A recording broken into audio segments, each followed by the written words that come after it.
विट्यातील मायाकानगर येथे घराचं सुरू असलेल्या बांधकामाच्या ठिकाणी परप्रांतीय मजुराचा लाकडी दांडक्याने बेदम मारहाण करत निर्घृण खून केल्याची घटना उघडकीस आली आहे.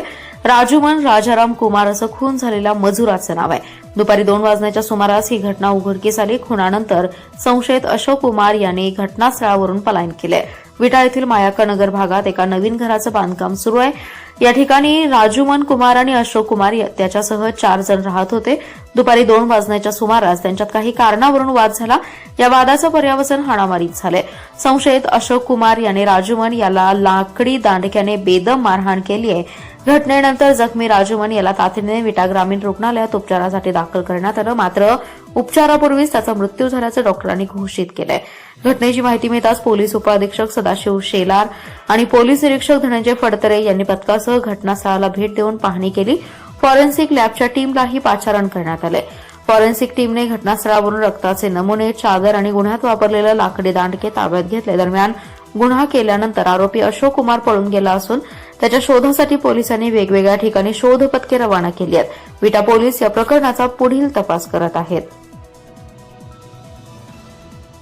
जिल्हा मध्यवर्ती सहकारी बँकेने बँकेच्या संचालक तसेच संचालकांशी संबंधित नातेवाईकांना नियमबाह्य कर्जपुरवठा केल्याने बँकेला रिझर्व्ह बँकेने 7 लाख रुपयांचा दंड ठोठावला आहे. जिल्हा बँकेच्या इतिहासात अशा प्रकारची पहिलीच कारवाई झाली आहे. या कारवाईमुळे बँकिंग क्षेत्रात खळबळ उडाली आहे. दरम्यान ही कारवाई रद्द करण्यासाठी जिल्हा बँकेच्या वतीने रिझर्व्ह बँकेला विनंती करण्यात येणार असल्याचे बँकेचे अध्यक्ष मानसिंगराव नाईक यांनी सांगितले. जिल्हा बँकेलाही रिझर्व्ह बँकेने 24 जून 2026 रोजी बँकिंग नियमन कायदा 1949 मधील सेक्शन 35, 35A आणि 47A तसेच सेक्शन 20 आणि 56 नुसार कारवाईची नोटीस बजावली होती. यात काही संचालकांच्या खासगी संस्था तसेच संचालकांशी संबंधित त्यांच्या नातेवाईकांच्या संस्थांना बँकेने नियमबाह्य कर्जपुरवठा केल्याचे तसेच बँकेच्या खातेदारांची केवायसी पूर्ण न करता त्यांच्या खात्यावर व्यवहार झाल्याचं नोटीसीत म्हटलं होतं.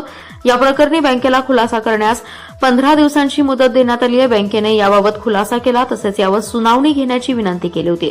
त्यानुसार रिझर्व्ह बँकेने ऑनलाईन सुनावणी घेतली. जिल्हा बँकेने यापूर्वीही असा कर्जपुरवठा केला होता. मात्र त्यावर सहकार विभाग, नाबार्ड आणि आरबीआयकडून कारवाई झालेली नव्हती. तसेच अशा प्रकारचा कर्जपुरवठा करू नये अशी आरबीटी नोटीस मिळण्यापूर्वी हा कर्जपुरवठा करण्यात आला होता. त्यातील बहुतांश कर्ज वसूल झालेलं आहे. त्यामुळे या प्रकरणी कारवाई करू नये.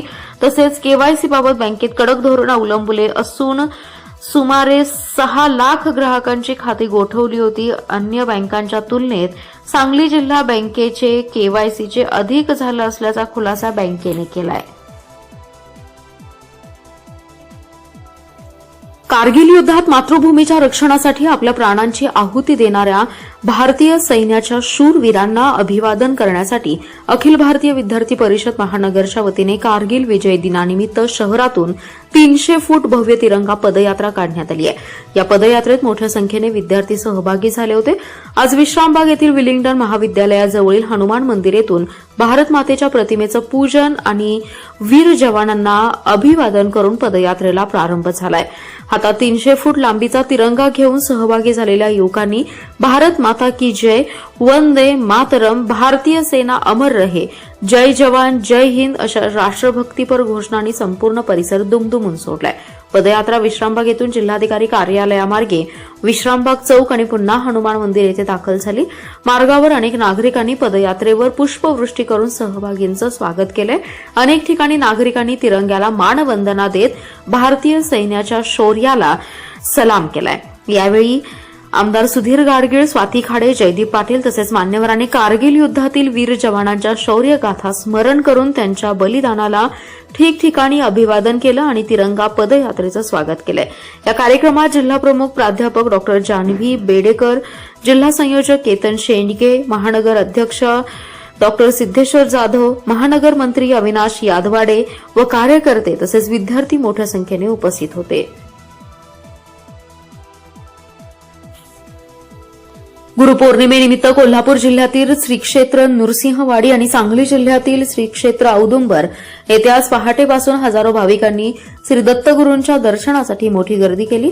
महाराष्ट्रासह कर्नाटक आणि इतर राज्यातून आलेल्या भाविकांमुळे संपूर्ण मंदिर परिसर भक्तिमय वातावरणाने दुमदुमून गेला.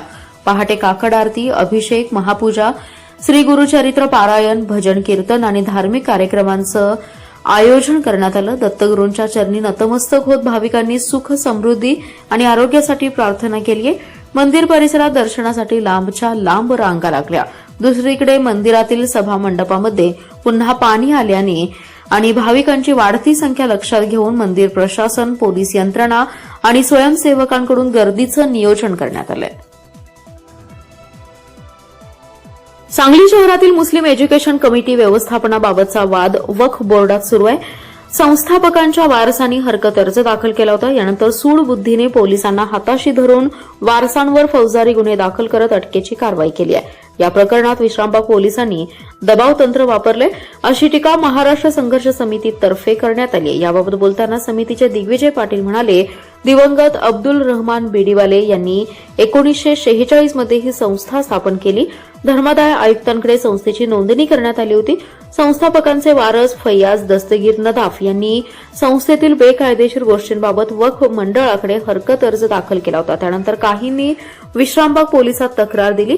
विश्रामबाग पोलीस दलातील अधिकाऱ्यांनीही आमच्यावर दबावतंत्र वापरलं.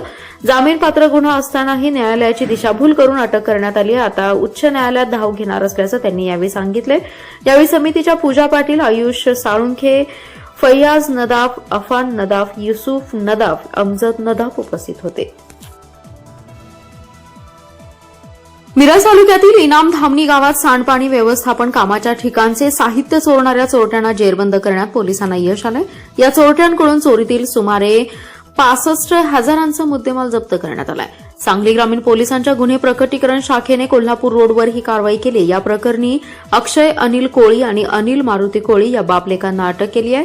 फिर्यादी प्रांजल वाठाळकर यांच्या इनाम धामणी येथील फार्म हाऊसच्या पाठीमागे शासकीय सांडपाणी व्यवस्थापन बांधकाम प्रकल्पाचं काम सुरू आहे. या ठिकाणाहून बांधकामाचं साहित्य अज्ञात चोरट्यांनी लंपास केलं होतं. याबाबत सांगली ग्रामीण पोलिसात नोंद करण्यात आली होती.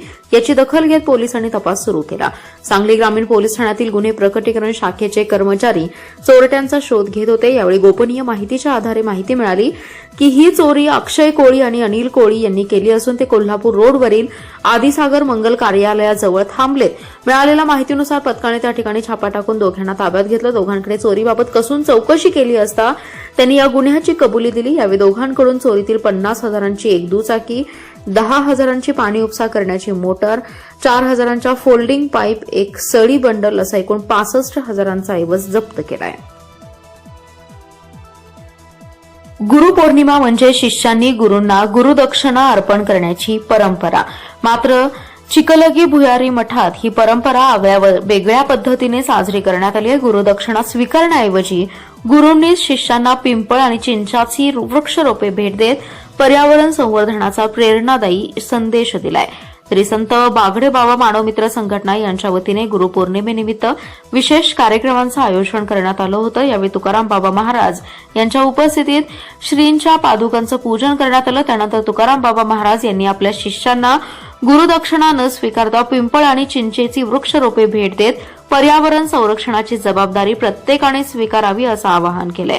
यावेळी त्यांनी वृक्षतोड रोखा, वृक्ष लागवड करा असा संदेश देत वृक्ष संवर्धनाचं महत्त्व विशद केलं. या उपक्रमानिमित्त वृक्ष दिंडी काढण्यात आली. दिंडीत सहभागी झालेल्या शिष्यांनी पर्यावरण संवर्धनाचे संदेश देत परिसरात जनजागृती केली आहे. गुरुपौर्णिमेच्या निमित्ताने 200हून अधिक शिष्यांना वृक्षरोपांचं वाटप करण्यात आलं.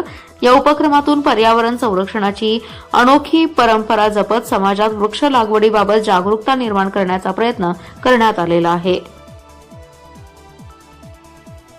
आंतरराष्ट्रीय युवा दिन आणि युवा पंधरवडा निमित्त युवकांमध्ये एड्स विषयी जनजागृती करण्याच्या उद्देशाने जिल्हा एड्स प्रतिबंध आणि नियंत्रण कक्ष यांच्या वतीने आज आयोजित रेड रन मॅरेथॉन स्पर्धा उत्साहात पार पडली आहे. या स्पर्धेत जिल्ह्यातील 13 रेड रिबन क्लब कार्यान्वित असलेल्या महाविद्यालयांसह अन्य महाविद्यालयातील विद्यार्थ्यांनी उत्स्फूर्तपणे सहभाग नोंदवलाय. या स्पर्धेचं आयोजन जिल्हा एड्स प्रतिबंध आणि नियंत्रण कक्ष यांनी केलं. स्पर्धेचं उद्घाटन जिल्हा शल्य चिकित्सक डॉ विक्रमसिंग कदम यांच्या हस्ते हिरवा झेंडा दाखवून करण्यात आले. या स्पर्धेसाठी एकूण 97 स्पर्धकांनी सहभाग घेतला. जिल्हाधिकारी कार्यालय येथून स्पर्धेला प्रारंभ होऊन विश्रामबाग चौक, सांगली मार्केट यार्ड, पुष्पराज चौक, माननीय डॉ पतंगराव कदम चौक मार्गे सिव्हिल हॉस्पिटल येथे मॅरेथॉनची सांगता झाली आहे. स्पर्धेनंतर विजेत्यांना जिल्हा एड्स प्रतिबंध आणि नियंत्रण कक्षाचे जिल्हा कार्यक्रम व्यवस्थापक विवेक सावंत, सांगली जिल्हा अॅमेच्युअर अॅथलेटिक्स असोसिएशनचे गणेश सिंहासने, संजय पाटील, पीव्ही चव्हाण यांच्या हस्ते पारितोषिकांचं वितरण करण्यात आलं.